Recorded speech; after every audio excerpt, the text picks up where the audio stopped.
Now, in the latest push for a Gaza truce, Egyptian, Qatari and US mediators are to meet Israeli negotiators in Rome on Sunday, and this is according to the Egypt media. Meanwhile, Israeli bombardment continues across much of the Gaza Strip. Airstrikes in the southern city of Khan Younis and Deir al-Balah killed at least 10 more people in the last 24 hours. The United Nations has expressed its concerns over mounting civilian casualties and further displacement resulting from the Israeli bombardment.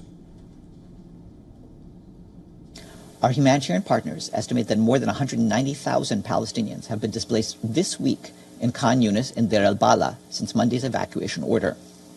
Hundreds of others remain stranded in eastern Khan Younis as the fighting continues. Once again, we underscore that all parties to the conflict must respect their obligations under international humanitarian law, including by taking constant care to spare civilians and civilian objects. This includes allowing civilians to leave for safer areas and allowing their return as soon as circumstances allow.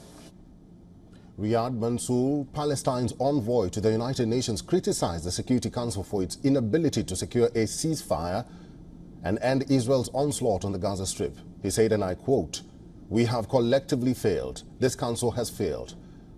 We can keep counting aid trucks and discussing routes, but the true measure of success is our ability to alleviate human suffering.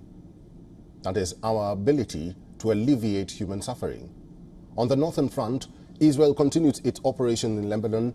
Israeli fighter jets struck Hezbollah rocket launcher in Hawla. According to the Israeli Defense Forces, another 2 sites used by the group in Aita Ash-Sha'ab and Kfar Chiuba were also hit.